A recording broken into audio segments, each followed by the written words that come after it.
Hello and welcome. Whether you are here out of interest or intrigue, either way, I hope you will find something of value at the Human channel. I'd like to thank the weekend photographer at shishirratanart.com for enhancing this episode with some interesting visuals. Need a photographer, original abstract art on canvas, or want to read a blog? Head over to shishirratanart.com. Website and social media links are in the description. Today, we are going to be talking about lines that bind us and give us this idea of our neighbors and us. Let me start with a few lines of a little poem that I wrote. The sky, the horizon, and then the earth, together bound by an endless girth. The firmament binds with the ground at a place where the endless is bound. The eternal and boundless envelope that seems to fold around the earth like an opaque sheet has been the subject of several ideas and mysteries throughout the ages. So much so that I'd wager the stars in the sky might narrowly outnumber the many theories mankind has expounded in its blimp of a lifetime.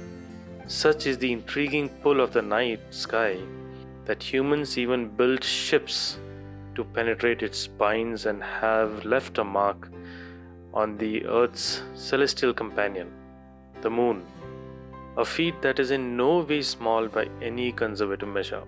Shifting the focus closer to ground though, the Earth has been placed on a similar pedestal by humans since time immemorial. Over the ages, we have had many theories with regards to its shape and size and place in the universe, what rotates around the earth or what the earth goes around and whatnot, and we have even dreamt up strange places that house the exotic creations of a curious mind. One thing does seem to remain common though, the emotional and primal pull towards a meager piece of land on the earth's gigantic surface. The place that we all call home. What is home? A building, an apartment, a cave, a cabin in the woods, a shed? What is it? Is it just the dwelling where we spent our time growing up? Or the city or the village where we spend developing ourselves into an adult? Invariably, that place will belong to a greater construct called a country.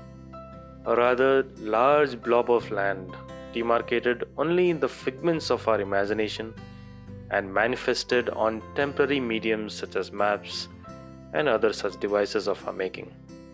The myriad boundaries, those lines, they are invisible from the heaven above and are set in the hearts and minds of people on both sides of the flimsy fence we have put up for reasons that only serve to satisfy our egos, and these egos are much bigger than the entire universe.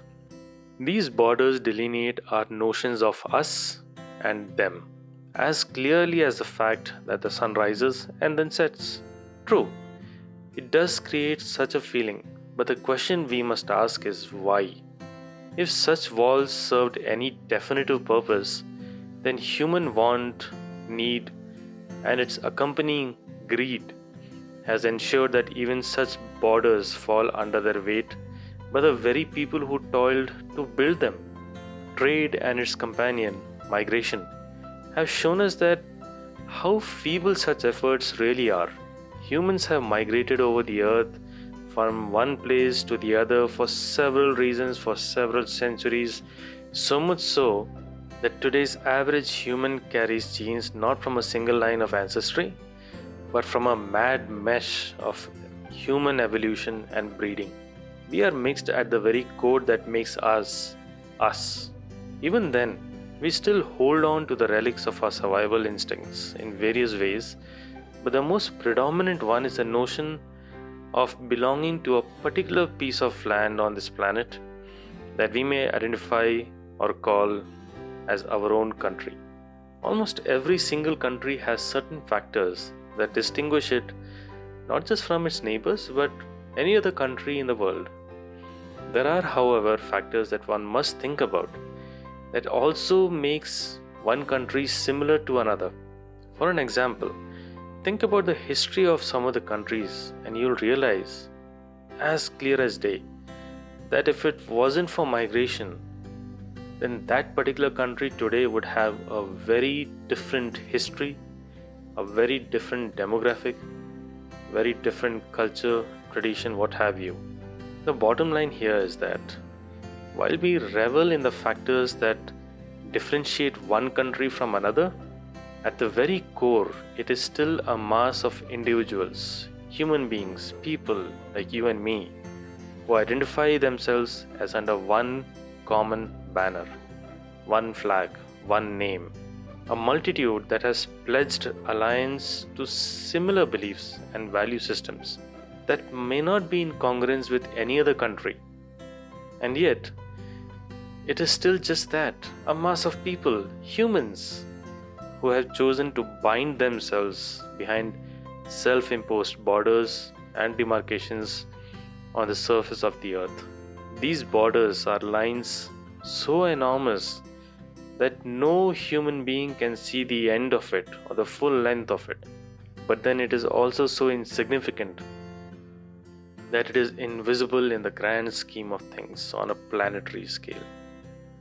So what good are borders when all we really have is one single planet, one place we call home, and that home is in fact the earth?